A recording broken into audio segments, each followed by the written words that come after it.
ലാലേട്ടനൊക്കെ പറയുന്ന പോലെ ആക്ഷൻ പറയുമ്പോൾ സംഭവിച്ചു പോകുന്നു. എന്നെ അച്ഛാന്ന് വിളിച്ച ഒരാൾക്കാരുണ്ട്. സീരിയസ്ലി അതിൽ ഭയങ്കര വിഷമമായി പോയി എനിക്ക്. ഒരു വലിയ പെണ്ണ് വന്നിട്ട് എന്നെ അച്ഛാന്ന് വിളിച്ചു. ഷൂട്ടിന് വന്ന് ഒരു അരമണിക്കൂർ തന്നെ കൈ കൊടുക്കാൻ വേണം. നാട്ടുകാർക്കെല്ലാം കാരണം ഞാൻ ആദ്യമായിട്ടാണ് പുള്ളിയുടെ അഭിനയിക്കുന്നത്. അപ്പൊ ഞാനൊക്കെ ഇങ്ങനെ മാറി നിൽക്കുമ്പോഴും പുള്ളി നമ്മളെ വിളിച്ച് അടുത്ത് നിർത്തി. അതൊക്കെ ഭയങ്കര കാര്യമാണ്. നമുക്ക് ഭയങ്കര കംഫർട്ടബിൾ ആവും. അസീസിക്കയുടെ ഗാനമേള ഉണ്ടാവും. അസീസിക്കൊക്കെ ഒരു മൈക്ക് ഉണ്ട്, ഒരു ചെറിയ സ്പീക്കർ ഉണ്ട്. के सिवा दुनिया में रखा क्या है. മൊമറാഫിയുടെ ഫാമിലി എനിക്കത് കേസ് അസീസൊക്കെ ഇപ്പൊ ഈ ക്യാൻസലൊക്കെ പോയി മൂവിയൊക്കെ തിരിച്ചു വന്നതിന് ശേഷം ഇപ്പൊ 2 മാസം കൊണ്ട് പടമൊന്നുമില്ല, വീട്ടിലിരിപ്പായിരുന്നു. പുരുഷന്മാരുടെ പ്രശ്നം പറയുന്ന ഒരു സിനിമയാണ്. ജീവിതത്തിൽ നിന്ന് ചീന്തിയെടുത്ത ഏടുകൾ എന്തെങ്കിലും കല്യാണം കഴിഞ്ഞിട്ടില്ല. അപ്പൊ ചീന്തി എടുക്കാൻ സാധ്യത. നമ്മളെ ഫസ്റ്റ് ട്രെയിലർ അയച്ചു കൊടുത്ത അവന്റെ വൈഫിനാ. എന്നിട്ട് അവ എഴുതി എന്റെ കഥ. ഭയങ്കര ലുക്കിൽ നിൽക്കുന്ന ടൈമിലാണ് വാഴയിലേക്ക് അത് മേക്കപ്പ് ആയിരുന്നു, കുളിച്ചപ്പോഴും അതായി. പക്ഷെ സിനിമ ഇറങ്ങിയതിനു ശേഷം എന്റെ ദൈവമേ.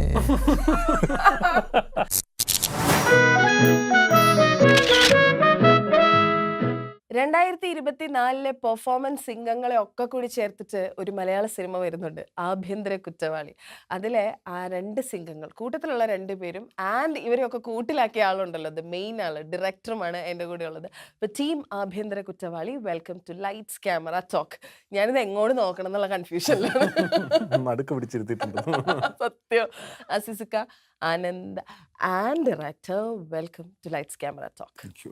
ആസിഫിക്ക, ജഗദീഷ് ഏട്ടൻ, അതെ, അസീസിക്ക, ആനന്ദ്, അങ്ങനെ നമ്മൾ ഈ കഴിഞ്ഞ കുറച്ച് നാളുകളായി പെർഫോമൻസിന്റെ പേരിൽ എടുത്തു പറയുന്ന ഒരു ഗ്രൂപ്പ് ഓഫ് ആക്ടേഴ്സ് ആണ് എല്ലാവരും കൂടെ ഒരുമിച്ച്. എന്നാൽ ഇവരെ ഒന്നും നമ്മൾ കണ്ടൊരു ഫീലിലും അല്ല, കംപ്ലീറ്റ്ലി വേറെ ഒരു ഫീലില്. ഇത് എങ്ങനെ ഒപ്പിച്ചെടുത്തു?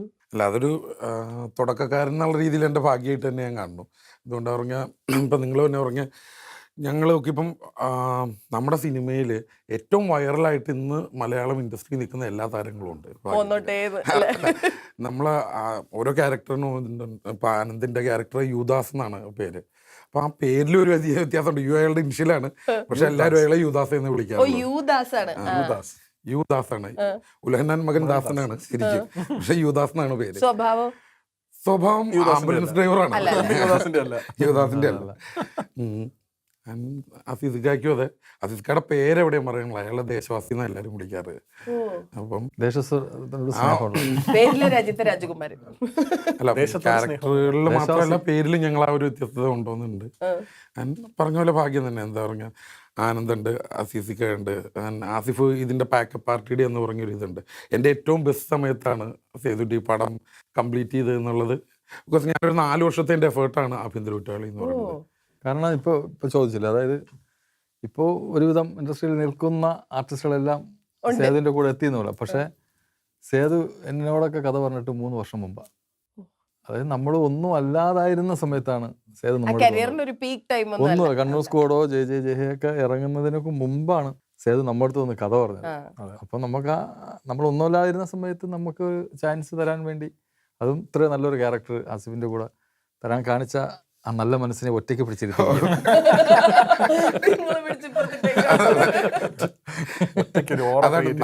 നല്ല മനസ്സായിട്ടുള്ളവരെ പിടിച്ച് ഒറ്റക്കിടുന്ന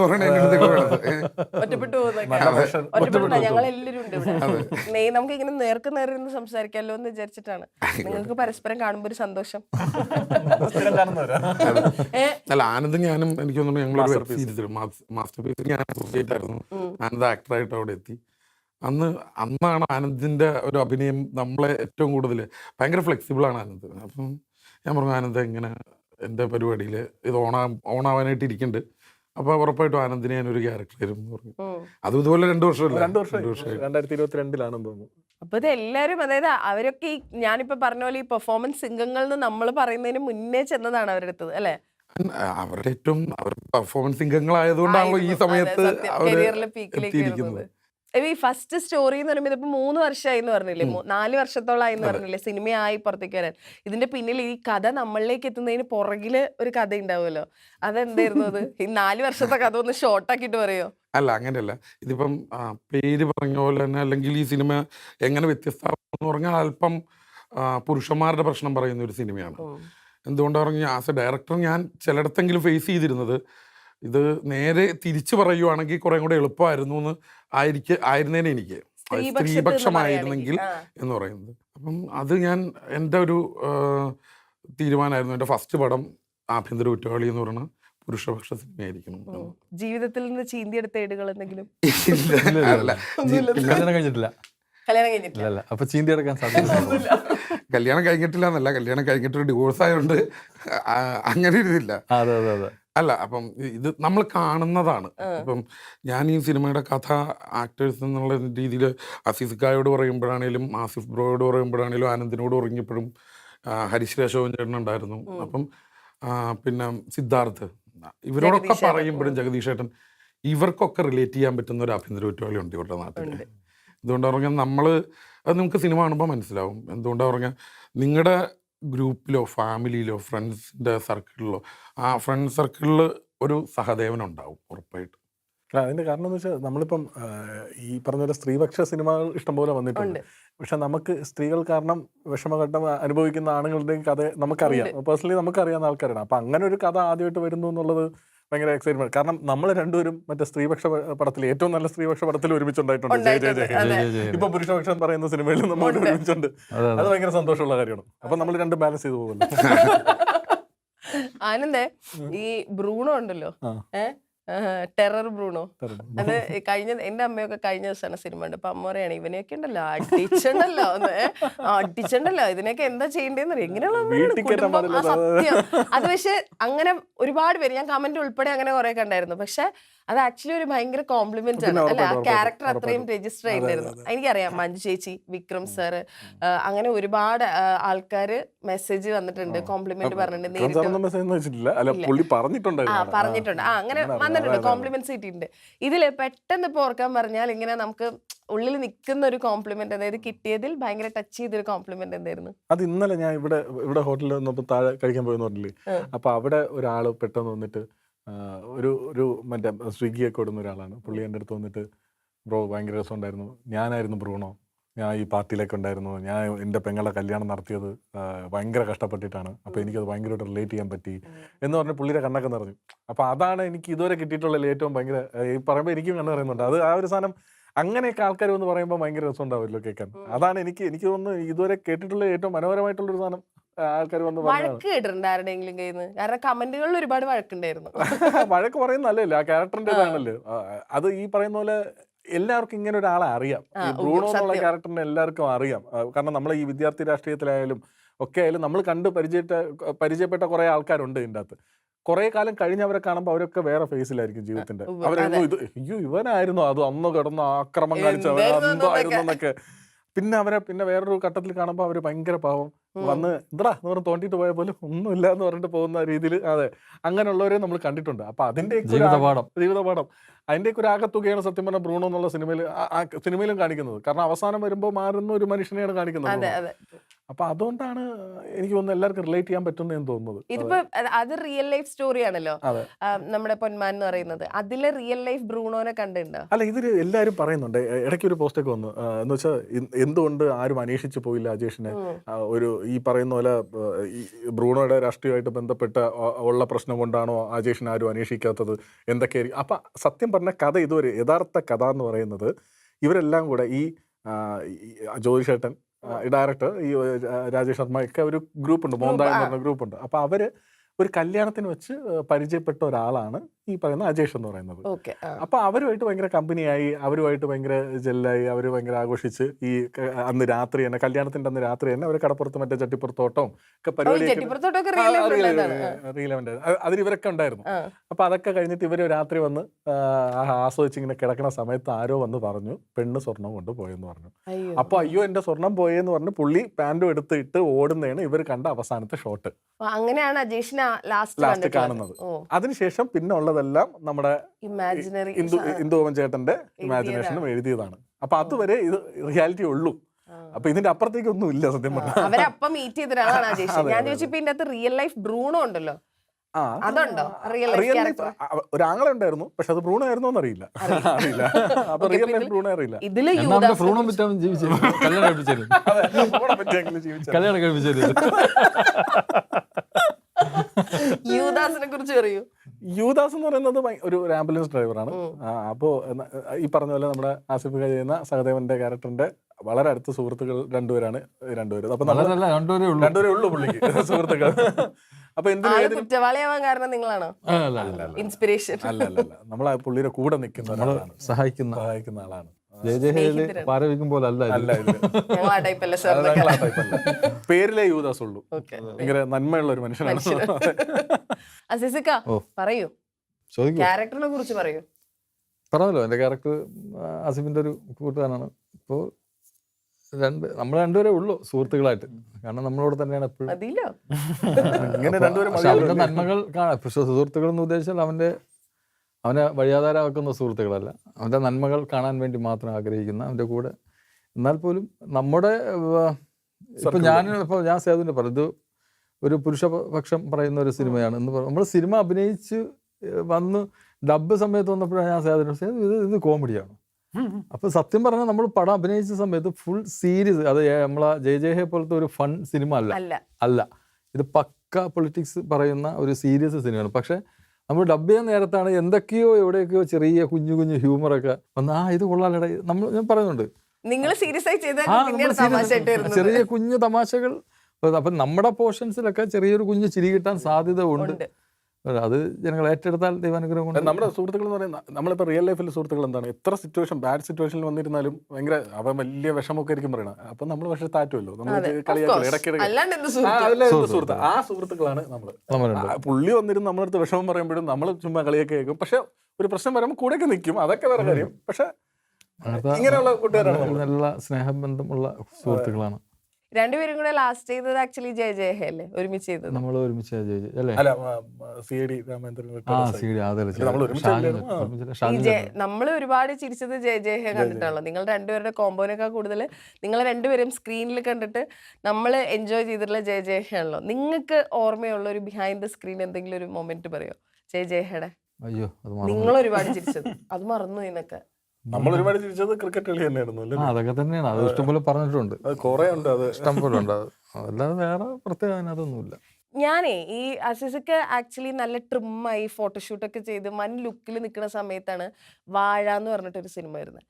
ഞാനപ്പോൾ ആ സിനിമ കാണുമ്പോൾ ഞാൻ ആദ്യം ആലോചിച്ചു അസീസിക്കേനെ എങ്ങനെയാണ് ഡയറക്ടർ അച്ഛൻ വേഷത്തിലേക്ക്, കാരണം അസീസിക്ക ഭയങ്കര ലുക്കിൽ നിൽക്കുന്ന ടൈമിലാണ് വാഴയിലേക്ക് അച്ഛൻ മേക്കപ്പ് ആയിരുന്നു, കുളിച്ചപ്പോഴും അല്ല അങ്ങനെയല്ല ഉദ്ദേശിച്ചേ. വൻ ട്രിമ്മൊക്കെ ആയി ബോഡിയൊക്കെ സെറ്റായൊക്കെ വന്ന സമയത്ത് അതെങ്ങനെയാ അത് അച്ഛൻ ക്യാരക്ടറിലേക്ക് പോയത്? അത്യാവശ്യം വലിയൊരു മോനാണല്ലോ. അല്ല അത് സംഭവിച്ചു ഇപ്പം ലാലേട്ടനൊക്കെ പറയുന്ന പോലെ ആക്ഷൻ പറയുമ്പോൾ സംഭവിച്ചു പോകുന്നു. അതല്ല സീരിയസ്ലി അല്ല, നമ്മളത് മറ്റേ റിഹേഴ്സൽ ചെയ്യുക അങ്ങനെ ഒന്നുമല്ല, അത് സംഭവിച്ചു പോയതാണ് പടം. അല്ല അത് എപ്പോഴും നമുക്ക് ഒരു അച്ഛൻ ക്യാരക്ടർ നമ്മുടെയൊക്കെ എനിക്ക് തോന്നുന്നു 90s ഒക്കെ ഉള്ള ആൾക്കാരുടെയൊക്കെ അച്ഛന്മാരൊക്കെ ഏകദേശം അതേപോലത്തെ അച്ഛന്മാരാണ്.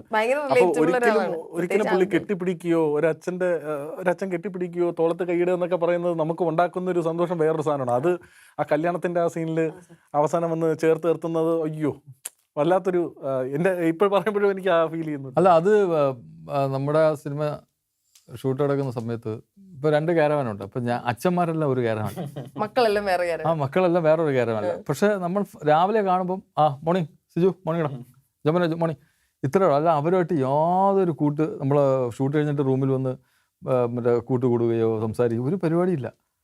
അച്ഛൻ ബിപിൻ ദാസിനെ പറഞ്ഞതാണ് അവരുടെ അധികം പോണ്ട, അങ്ങനെ ഒരു കെമിസ്ട്രി ഉണ്ടാക്കിയെടുത്ത്. നസീർക്കാരടുത്തൊന്നും കോട്ടയം നസീർക്കാരടുത്തൊന്നും അമിത് പോയിട്ടേ ഇല്ല. സത്യം പറഞ്ഞ പേടിയാ, പുള്ളിക്ക് ഭയങ്കര പേടിയാ. അത് തന്നെ സിനിമയിലും വന്നു. പക്ഷെ സിനിമ ഇറങ്ങിയതിനു ശേഷം എന്റെ ദൈവമേ, പക്ഷെ പ്രമോഷൻസിലൊക്കെ നിങ്ങൾ ഭയങ്കര അല്ല അപ്പോഴങ്ങനെ വാഴച്ചോന്റെ പൂജയായിരുന്നില്ലേ? ഇന്നായിരുന്നു പോയി. എന്നിട്ട് എന്തായി? അല്ല അടിപൊളി. എന്നത്തേക്കാ പ്ലാന്? അത് 10 ഞങ്ങളൊന്നുമില്ല, ആണോ? ഇല്ലല്ല അതുമായിട്ട് വേറെ കഥ. നിങ്ങളുമായിട്ടൊന്നും യാതൊരു യാതൊരു ബന്ധമില്ല, ബന്ധമില്ല. വേറെ കഥയാണോ? അതെ അതെ. ഹാഷറിന്റെയും ടീമിന്റെയും ഒക്കെ കഥ. ഓ സെപ്പറേറ്റ് കഥയാണ്, പ്രീക്വൽ സ്വീക്കൽ അങ്ങനെയൊന്നുമില്ല. ഇനിയിപ്പോൾ നമ്മൾ ആഭ്യന്തര കുറ്റവാളി പരിപാടിയിട്ടൊക്കെ ഇരിക്കുകയാണ്. വാഴ 2 ഒക്കെ പോയി അല്ല, ഇപ്പൊ ആനന്ദ് പറഞ്ഞ പോലെ ഇപ്പൊ ആസ് എ പെൺകുട്ടി എനിക്ക് അത്ര റിലേറ്റ് ചെയ്യാൻ പറ്റില്ല, കാരണം പെൺകുട്ടികളും അച്ഛന്മാരും തമ്മിലൊരു ഭയങ്കര ബോണ്ട് ഉണ്ടല്ലോ. പക്ഷെ ആൺകുട്ടികൾ ഒരുപാട് പേര് ഞാൻ പറഞ്ഞു കേട്ടിട്ടുണ്ട്, അത് ഭയങ്കര കണക്ട് ചെയ്യാൻ പറ്റുന്ന അച്ഛന്മാരാണ് അതിൻ്റെ അകത്തുള്ളത്. ഇപ്പൊ ആനന്ദ് പറഞ്ഞ സെയിം തന്നെ. അസീസക്കൊക്കെ അങ്ങനെ കമന്റുകൾ കിട്ടിയിട്ടുണ്ടാവില്ല, ആൾക്കാർ ഇപ്പൊ സോഷ്യൽ മീഡിയ ത്രൂ ഒക്കെ ഇഷ്ടം അങ്ങനെ പറഞ്ഞ മനസ്സിൽ ഓർമ്മയുള്ള ഒരു കാര്യം പറയൂ. അത് കുറേ ഉണ്ട്. പറ ഏതെങ്കിലും ഒരെണ്ണം. എടുക്കാൻ പറ്റില്ലല്ലേ? പറയാൻ പറ്റുന്നില്ല, ഒരുപാടുണ്ട്. കാരണം ഒരെണ്ണം പറഞ്ഞാൽ മറ്റുള്ളവർക്ക് വിഷമാവും. അങ്ങനെ പറയണമെങ്കിൽ എല്ലാം പറയണം. 5 പറഞ്ഞോ, അങ്ങനെ പാടില്ല. ഇല്ലല്ല, അത് ആൾക്കാർ പറയും എന്റെ അച്ഛനെ പോലെ തോന്നി. എന്റെ അച്ഛനെ പോലെ തോന്നി, എന്നെ അച്ഛാന്ന് വിളിച്ച ഒരാൾക്കാരുണ്ട്. സീരിയസ്ലി അതിൽ ഭയങ്കര വിഷമായി പോയി എനിക്ക്.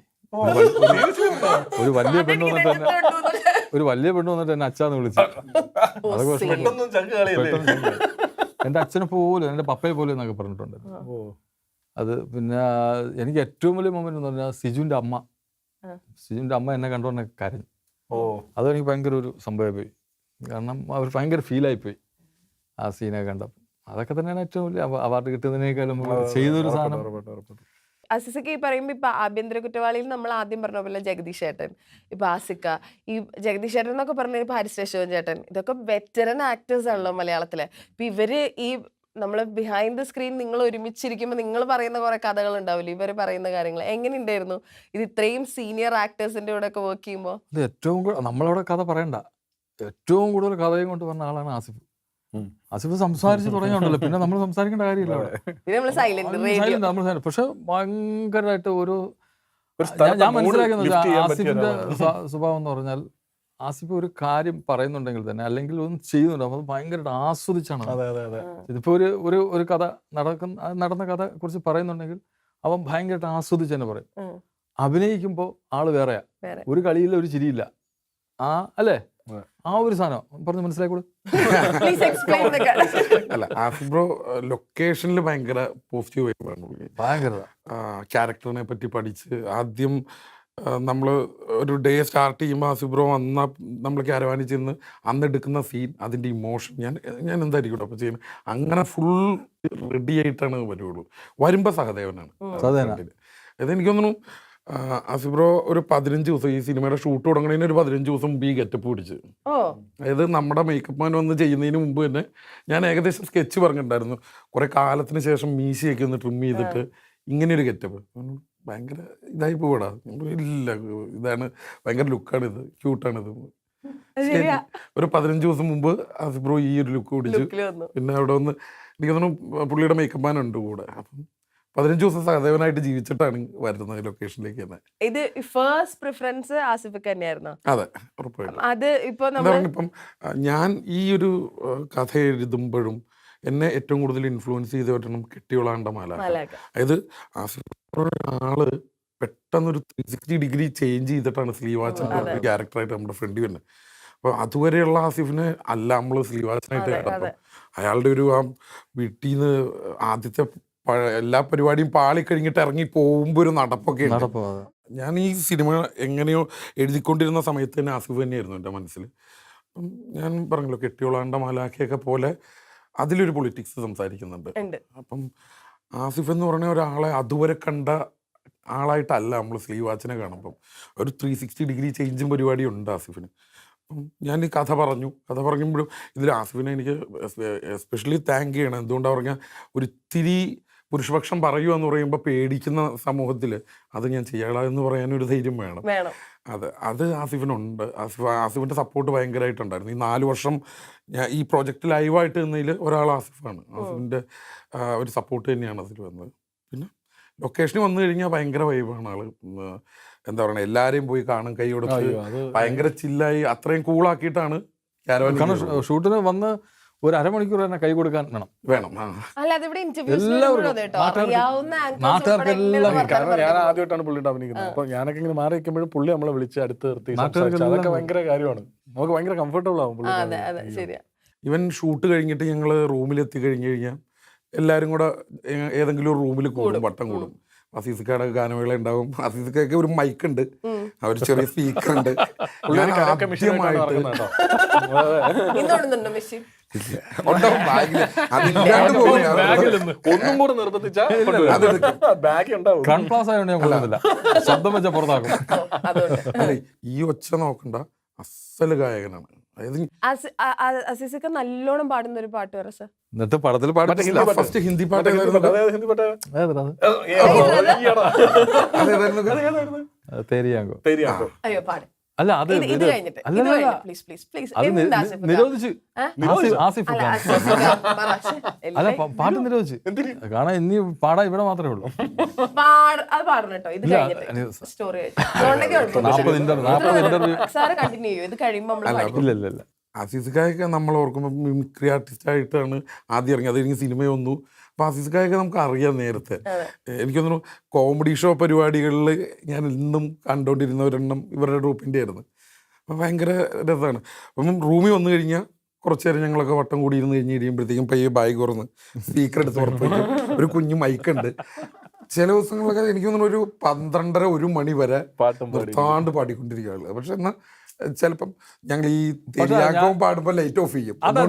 എനിക്കറിഞ്ഞൂടാ. അത് ഓഫ് ചെയ്ത് കഴിഞ്ഞിട്ട് ശരിക്കും ടി വി കേൾക്കുന്ന ആരാണോ പാടിയേ അതേ ഫീൽ. പക്ഷെ ഇവര് മണ്ടന്മാരാണ് കേട്ടോ. ഞാൻ ലൈറ്റ് ഓഫ് ചെയ്യുന്നറിയോ? ഞാൻ ലൈറ്റ് ഓഫ് ചെയ്യുന്നത് ഒറിജിനൽ പാട്ടാണ്. ഈ വൈബ് കണ്ട് കണ്ട് കണ്ട് ഏറ്റവും അവസാനത്തെ ഷെഡ്യൂളൊക്കെ ആയപ്പോഴത്തേക്കും ആസിഫ് ബ്രോ റൂം മാറിയിട്ട് ഞങ്ങളുടെ മനോഹരമായിട്ടുള്ള റിസോർട്ട് കളഞ്ഞിട്ട് എനിക്ക് അവിടെ പറ്റില്ല. എന്താ പറയുക, അവിടെ ആസിഫ് ബ്രോ മാത്രമേ ഉള്ളൂ. എനിക്കിതൊന്നും വേണ്ട. ഇനി ഞാൻ ഇവരെ ഏത് ഹോട്ടലിലാണോ ആ ഹോട്ടലിൽ ഇട്ടാൽ മതി എന്ന് പറഞ്ഞിട്ട് ആസിഫ് ബ്രോ അങ്ങോട്ട് വന്നു. പിന്നെ പുള്ളിയും കൂടി ഏറ്റവും അവസാനം 1 മണി വരെയൊക്കെ ഗാനമേളയായിരിക്കും. അത് കഴിഞ്ഞ് എല്ലാവരും പിരിയും. പിറ്റേ ദിവസം രാവിലെ ലൊക്കേഷനിൽ ഫ്രഷ് ആയിട്ട് എല്ലാവരും. ഞാൻ കൺട്രോൾ ജിത്തു പെരുപ്പം കൂടെ എടുത്ത് ഞാൻ പറഞ്ഞു എൻ്റെ പേയ്മെന്റ് ഒന്ന് കൂട്ടണം. എന്താ കാരണം ആസിഫ് ഹോട്ടൽ മാറിയിട്ടുണ്ട്. അപ്പൊ നിങ്ങൾക്ക് അവിടെ ആ പൈസ ലാഭമുണ്ട്, അതിൽ നിന്ന് കുറച്ച്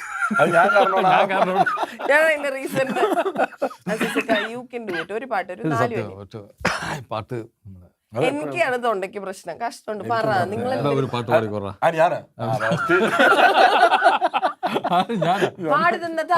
നാളെ ഷൂട്ടുണ്ട് എന്ന് പറഞ്ഞ് പിരിച്ചുവിടാനാണ് ഇന്നത്തെ ആദ്യത്തെ ഇന്റർവ്യൂ. ഇന്നതല്ല, ഞാൻ കഴിഞ്ഞ പടത്തിനും ഇത്ര നിർബന്ധിച്ചല്ലേ രണ്ടുപേരും.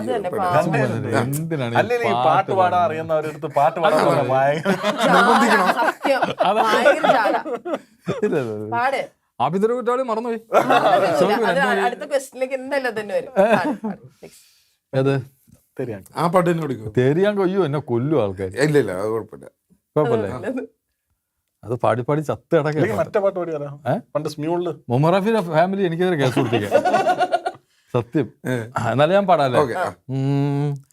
तेरी आँखों के सिवा दुनिया में रखा क्या है, तेरी आँखों के सिवा दुनिया में रखा क्या है, ये उठे सुबह चले ये झुके शाम ढले, मेरा जीना मेरा मरना इन्हीं पलकों की तले, तेरी आँखों के सिवा दुनिया में रखा क्या है.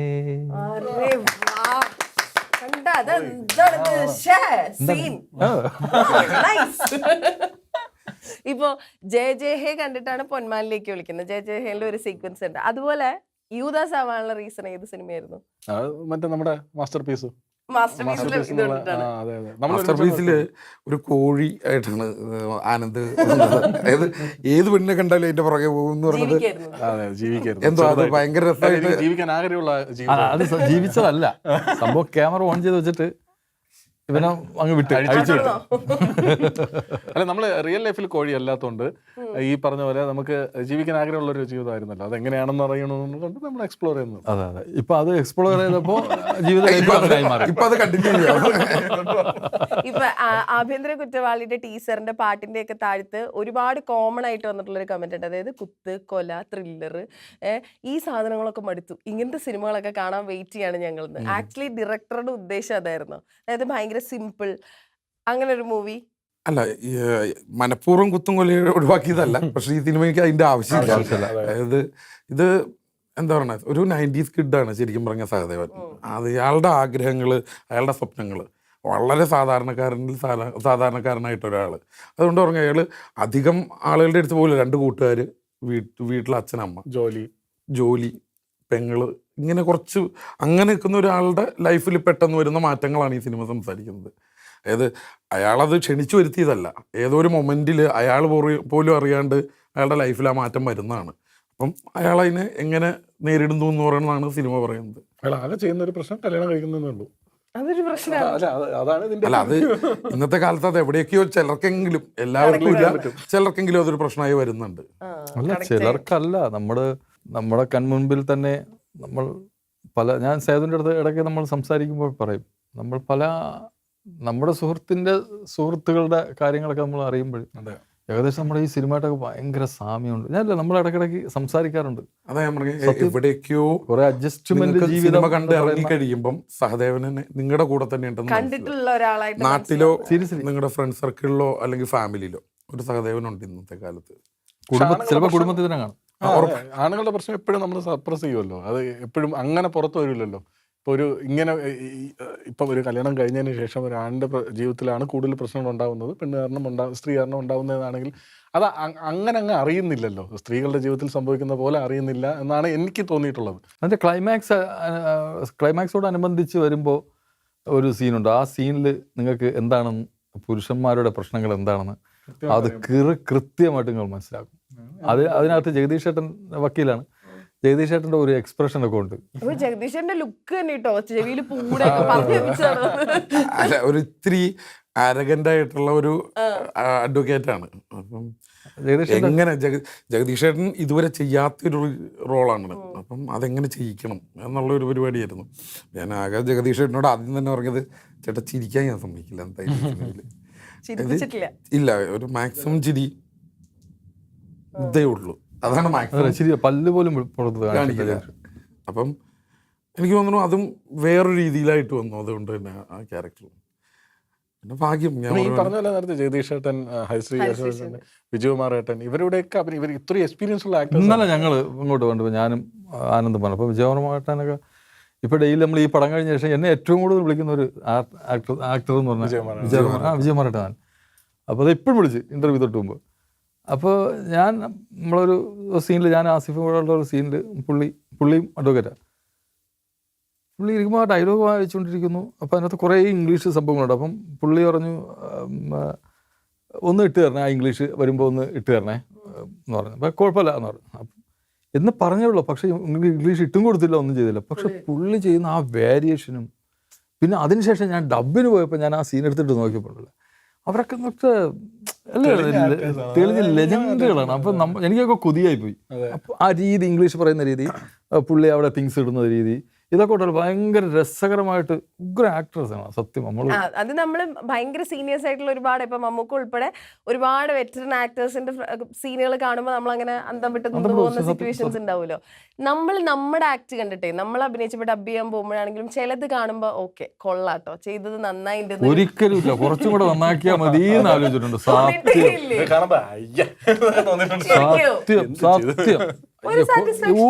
ഞാൻ സത്യം പറയാം, നമ്മളെ കണ്ടിട്ട് കുറച്ചും കൂടെ നന്നാക്കായിരുന്നു എന്ന് നമുക്ക് തോന്നുന്നു. പക്ഷെ മറ്റുള്ളവർ പറയും ഇവിടെ അടിപൊളിയായിരുന്നു. ഇനി അത് കളിയാക്കുന്നതാണോ എന്ന് ഡൗട്ട് ഇന്നും ഉണ്ട്. അല്ലല്ലേ? അല്ലല്ല, ഇങ്ങനെ തോന്നിട്ടുള്ളൂ. കുറച്ചും കൂടെ നന്നാക്കാമായിരുന്നു, ബെറ്റർ ആക്കാമായിരുന്നു. പറഞ്ഞത് നമ്മൾ എപ്പോഴും അങ്ങനെ തോന്നിക്കൊണ്ടിരിക്കണമെന്നാണ്. അല്ല, നമ്മൾ ചെയ്തു വെച്ചത് കണ്ടിട്ട് അവരുടെ ജീവിതകാലം അവസാനം വരെ അങ്ങനെ തോന്നിക്കൊണ്ടിരിക്കണം അല്ലേ? അല്ല, നമ്മൾ ചെയ്തു വെച്ച് കണ്ടിട്ട് ഇത് കൊള്ളാന്ന് വിചാരിച്ചാൽ ജീവിതത്തിൽ എനിക്ക് തോന്നിട്ടില്ല. സത്യം എന്തെങ്കിലും ചെയ്യാമായിരുന്നു, കുറച്ചും കൂടെ ബെറ്റർ ആക്കായിരുന്നു തോന്നാറ്. അസീസൊക്കെ ഇപ്പൊ ഈ ക്യാൻസലൊക്കെ പോയി മൂവിയൊക്കെ തിരിച്ചു വന്നതിന് ശേഷേ മൊത്തത്തിൽ വരുന്ന മൂവികളിൽ വ്യത്യാസം വന്നിട്ടുണ്ടോ? സ്ക്രിപ്റ്റിൽ എന്തെങ്കിലുമൊക്കെ? അപ്പൊ അസീസൊക്കെ ഒരു സ്ഥലത്ത് പറഞ്ഞ് ഞാൻ കേട്ടിട്ടുണ്ട്, എനിക്ക് വ്യത്യാസമൊന്നും വന്നിട്ടില്ല, എന്റെ തലേന്ന് അതൊക്കെ പോയി ക്യാനൊക്കെ എടുത്ത് ഞാൻ തെളുത്ത് വെച്ചു എന്ന്. അല്ല, എനിക്ക് അങ്ങനെയൊന്നുമില്ല. പക്ഷെ വരുന്ന സ്ക്രിപ്റ്റുകള്, ആളുകൾ സമീപിക്കുന്ന രീതി, ഇതിലൊക്കെ എന്തെങ്കിലും മാറ്റം വന്നു? അത് ഒരാപ്പകൽ വ്യത്യാസം വന്നു. അത് ഭയങ്കര, അത് നമ്മൾ ഒരു കഥ കേൾക്കുമ്പോൾ തന്നെ നമുക്കറിയാൻ പറ്റും. അപ്പോൾ നമ്മൾ അതിൻ്റെ സജഷൻസ് പറയും. അത് ചിലപ്പോൾ ഇഷ്ടപ്പെട്ടില്ലെങ്കിൽ പറയും അത് എനിക്കത് വർക്കൗട്ട് ആയില്ല, നമ്മളെ തുറന്നു വെക്കാം, നമ്മളല്ലേ ചെയ്യേണ്ടത്. അതെ. ഇപ്പോൾ നമ്മുടെ അടുത്ത് എനിക്ക് കുറച്ച് സുരാനൊക്കെ എനിക്ക് കുറച്ച് ക്ലാസ് തന്നുണ്ട്. എടാ, ഒരിക്കലും നീ ചെയ്യുന്ന പടം മറ്റുള്ളവർ കൊണ്ട് കേൾപ്പിക്കരുത്, ഫസ്റ്റ് നീ തന്നെ കേൾക്കണമെന്ന് പറഞ്ഞു. കാരണം സുരാനൻ ആദ്യമൊക്കെ തിരക്ക് കൂടിയ സമയത്ത് മറ്റുള്ള ആൾക്കാരെ കൊണ്ടൊക്കെ കേട്ടിട്ട്, പിന്നെ ഇപ്പോൾ ഞാൻ ചെയ്യേണ്ട കഥ ഇപ്പോൾ ആനന്ദിനെ കൊണ്ട് കേൾപ്പിച്ച ആനന്ദിന്റെ മൈൻഡ് വേറെ ആയിരിക്കും. ആനന്ദിന് ചിലപ്പോൾ അത് ഇഷ്ടപ്പെടും. അപ്പൊ ആനന്ദ് എന്നോട് സൂപ്പർ ആയിട്ടുണ്ട്, ഞാൻ ഇവന്റെ ആ രീതിയിലേ ഞാൻ കേൾക്കുള്ളൂ. പക്ഷെ ചിലപ്പോൾ അത് അത്രയും വർക്കൗട്ട് ആവുന്ന സാധനം ആയിരിക്കില്ല. അപ്പൊ പുള്ളി പറഞ്ഞു ഫസ്റ്റ് നീ, അങ്ങനെ സുരാണ ക്ലാസ് തരാറുണ്ട്, ഫസ്റ്റ് നീ അത് കേൾക്കണം, കേട്ടിട്ട് നിന്റെ മനസ്സിൽ എന്തെങ്കിലും തോന്നുന്നുണ്ടെങ്കിൽ നീ ആരെയും വിളിച്ചിട്ട് പറയണം, ഞാൻ ഒരു സാധനം കേട്ടു, ഒന്ന് കേട്ടോ, അത് എനിക്ക് എവിടെ കയറി കൊടുത്ത് നല്ല രസമുണ്ട്, അങ്ങനെയൊക്കെ ചെയ്യാന്നൊക്കെ പറയാറുണ്ട്. അപ്പോൾ ഞാൻ കേൾക്കാറുണ്ട്. ഇത്ര സമയം ഇപ്പോൾ 2 മാസം കൊണ്ട് പടമൊന്നുമില്ലാതെ വീട്ടിലിരിപ്പായിരുന്നു. അപ്പോൾ പടം ഇല്ലാത്തതല്ല, വരാത്തതുകൊണ്ട് ചെയ്തില്ല. പിന്നെ കുറേ കഥ കേട്ടു, നല്ല രസകരമായിട്ട് കുറേ കഥ കേട്ടു. അത് സമയാനുസരണം ഡേറ്റുകൾ കൊടുത്തു. വരാൻ പോയല്ലേ വ്യസന സമേതം, നായകനായിട്ട് വരാൻ പോയല്ലേ? ഇനി അങ്ങ് കിടക്കല്ലേ, തുടങ്ങിയിട്ടല്ലേ ഉള്ളൂ, ആ വീട്ടിലേക്ക് അങ്ങ് വരുന്നല്ലേ ഉള്ളൂ. ഇപ്പൊ ഈ കഥ കേൾക്കുമ്പോ ഇപ്പൊ സുരാജേട്ടൻ പറഞ്ഞ പോലെ നമുക്ക് ഉള്ളിൽ ഒരു ഡൗട്ട് വന്നാൽ നീ ആരെങ്കിലും വിളിച്ചു ചോദിക്കുന്നു പറഞ്ഞത്. ഡൗട്ട് എന്ന് പറഞ്ഞാൽ ഞാൻ എപ്പോഴും, അതായത് ഇപ്പം നമ്മളെ സ്വന്തം പടമാണെങ്കിൽ, നമ്മളിപ്പോൾ ചെയ്യുന്നപ്പോൾ ആഭ്യന്തര കുറ്റവാളിയാണെങ്കിൽ, നമ്മൾ ഫസ്റ്റ് പോയിരുന്ന് കാണുന്ന സമയത്ത് നമ്മളെ ഉള്ളിൻ്റെ ഉള്ളിൽ നമുക്കൊരു സാധനം വരും, ആ കൊള്ളാം, നമുക്കൊരു ഗട്ട് ഫീൽ. അതെല്ലാവർക്കും കിട്ടിയാൽ മതി. ആ കഥ കേൾക്കുമ്പോഴും സിനിമ കാണുന്ന ഫീലിൽ ഇരുന്ന് കേട്ടാൽ മതി. ഇപ്പം സേതു വന്ന് എൻ്റെ അടുത്ത് പറഞ്ഞു, ഒരു 3 വർഷങ്ങൾക്ക് മുമ്പ് നമ്മളെ ഹോളിഡേ ഹോട്ടലിൻ്റെ താഴെ കാറിൽ ഇരുന്നാണ് നമ്മൾ കഥ കേൾക്കുന്നത്. അപ്പോൾ എൻ്റെ കൂടെ ഒരു സുഹൃത്തുണ്ടായിരുന്നു, അനൂപ് കേട്ടിട്ട് എൻ്റെ അടുത്ത് പറഞ്ഞാൽ സൂപ്പർ കഥയാണ്. അനൂപ് പറഞ്ഞ്, അനൂപും ഇപ്പം ചെറിയൊരു ഡിവോഴ്സിന്റെ വക്കിൽ നിൽക്കുകയാണ്. അപ്പോൾ അവൻ നമ്മളെ ഫസ്റ്റ് ട്രെയിലർ അയച്ചു കൊടുത്ത അവന്റെ വൈഫിനാ. എന്നിട്ട് അവൻ എഴുതി എന്റെ കഥ, പറഞ്ഞു എന്റെ കഥ. ആൺകുട്ടികൾക്ക് കല്യാണം കഴിഞ്ഞ് ഭാര്യമാർക്ക് അയച്ചു കൊടുക്കാനുള്ള സിനിമയായിട്ട് വരുമോ? ആ സിനിമയാണ്. ഭാര്യമാരെയും കൊണ്ട് തിയേറ്ററിൽ പോയി കാണണല്ലേ? രീതിയുണ്ട്. എന്താ പറഞ്ഞു കഴിഞ്ഞാൽ, ഒന്ന് ആളുകൾ ഉദ്ദേശിക്കുന്ന അത്ര എളുപ്പമല്ല ഈ ഡിവോഴ്സിന്റെ പ്രോസസ്സും പരിപാടി എന്ന് പറയുന്നത്. അതായത് ഈ 4 ചുവരിൻ്റെ ഉള്ളിൽ അതിൻ്റെ പുറത്തേക്ക് കുടുംബബന്ധം പോകുമ്പോഴാണ് വഷളാവണമെന്ന് പറഞ്ഞാൽ അതെന്താണെന്ന് അനുഭവിച്ചു കഴിഞ്ഞാൽ മനസ്സിലാവും. അപ്പം ഈ സിനിമയെ കാണുമ്പം അറ്റ്ലീസ്റ്റ് ഡിവോഴ്സ് ചെയ്യണമെന്ന് ആഗ്രഹം ഉണ്ടെങ്കിൽ പോലും എന്നാൽ ഒന്ന് ആലോചിച്ചിട്ട് മതിയില്ലെന്ന് തോന്നണം. അതായത് അതും നമ്മൾ ഉദ്ദേശിക്കാത്ത രീതിയിലാണ് 10 സ്ഥലങ്ങളിൽ ചെല്ലുമ്പം ഇത് വരുന്നത്. മനസ്സിലായി. അപ്പൊ ഭാര്യമാരെയും ഭർത്താക്കന്മാരെയും കല്യാണം പ്ലാൻ ചെയ്യുന്നവരൊക്കെ കാരണം എന്താ പറയുക, നമ്മൾ ജെ ഇറങ്ങിയ സമയത്ത് ആ ഒരൊറ്റ ചവിട്ട് ബേസിൽ തന്നെ ചവിട്ടുന്ന ആ പടം ഞങ്ങൾ ആദ്യം തന്നെ വിചാരിച്ചു ഇത് ആണുങ്ങൾ കയറി കാണൂടാ, നമ്മളൊക്കെ പിറകെ സംസാരിക്കുന്നു. പക്ഷെ ഏറ്റവും കൂടുതൽ പുരുഷന്മാർ കൈയടി ആ ചവിട്ടിന്റെ കാരണം ഉള്ളിന്റെ ഉള്ളിൽ ഫാമിലിയോട് അല്ലെങ്കിൽ കുടുംബത്തോട് സ്നേഹമുള്ള ആൾക്കാരാണ് ഈ കൈയടിച്ചത്. സ്ത്രീകളോട് അങ്ങനെ കാണിക്കാൻ പാടില്ല എന്ന് ആഗ്രഹമുള്ളവരാണ്. അതുപോലെ തിരിച്ചും വേണോന്ന്, പുരുഷന്മാരോട് അങ്ങനെ കാണിക്കാൻ പാടില്ല. അപ്പൊ അത് പോയി കണ്ടിട്ട് കൈയടിക്കണം അതല്ലേ ഉദ്ദേശിച്ചത്? അല്ല, ജയഹേലി ഈ കൈയടിച്ചവരും ചില ഈ പറഞ്ഞ പോലെ ബേസിന്റെ അതേ ക്യാരക്ടർ ഉള്ളവരും കൈയടിച്ച് കാണും, പൊളി എന്നൊക്കെ പറഞ്ഞു. അപ്പൊ ഭാര്യമാരെ കാര്യത്തിൽ നോക്കിക്കാണോ ഇടാ മനുഷ്യ നോക്കി കാണും. ഈ സിനിമ കണ്ട് പുറത്തേക്ക് ഇറങ്ങുമ്പോഴേ നമ്മള് ഭയങ്കര ഹാപ്പി എൻഡിങ് ആയിട്ട് ഇറങ്ങുന്ന സിനിമയാണോ? ആയിരിക്കാം, ഉറപ്പായിട്ടും. അതാണ് ഞങ്ങളിൽ നിന്ന് പ്രതീക്ഷിക്കുന്നത്.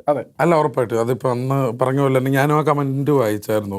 അധികം വെട്ടും കുത്തും ബഹളവും ഒന്നുമില്ലാത്ത എന്നാൽ ഒരു കുഞ്ഞു ഫാമിലി സബ്ജക്റ്റ്. അതിൽ ഇവരെല്ലാവരും ഉണ്ട്, ആക്ടേഴ്സ് എല്ലാവരും ഉണ്ട്. നമുക്ക് ചെയ്യാവുന്ന എല്ലാ കാര്യങ്ങളും നമ്മൾ ചെയ്തിട്ടുണ്ട് സിനിമയ്ക്ക് വേണ്ടിയിട്ട്. അപ്പോൾ അത് തിയേറ്ററുകളിലേക്ക് എത്തും. കാരണം അതിനകത്ത് കുറേ സംഭവം കിടപ്പുണ്ട്. ഒരു വ്യക്തിയുടെ ജീവിതം എന്ന് പറയുന്നത് ആ വ്യക്തിയിൽ അടങ്ങിയിരിക്കുന്ന കുറേ ആൾക്കാരുണ്ട്. ആ വ്യക്തി മാത്രമല്ല, അദ്ദേഹത്തിന്റെ പ്രശ്നം കൊണ്ട് സങ്കടപ്പെടുന്ന ഇങ്ങനെ കുറേ ചങ്ങല പോലെ കുറേ ആൾക്കാർ, അതെല്ലാം കൃത്യമായിട്ട് കാണിക്കുന്ന ഒരു സിനിമ തന്നെയാണ് ആഭ്യന്തര കുറ്റവാളി എന്ന് പറയാം. ബാക്കി ഞങ്ങൾ തിയേറ്ററിൽ പോയിട്ട് തീർച്ചയായിട്ടും കണ്ടിട്ട് ബാക്കി പറയുന്നതായിരിക്കും. അപ്പോൾ തിയേറ്ററിൽ വരട്ടെ, ഭാര്യമാരും ഭർത്താക്കന്മാരും കല്യാണം കഴിക്കാതിരിക്കുന്നവരും കല്യാണം കഴിച്ചവരും ഒക്കെ കാണട്ടെ. അവരും കാണണം അല്ലേ, അവരും കാണണം. ഏപ്രിൽ 17 റിലീസാണ്. അതെ, അപ്പൊ റിലീസ് കഴിയുമ്പോൾ കണ്ടിട്ട് ബാക്കി നേരിട്ട് പറയാം. All the best and thank you so much. Welcome. Thank you.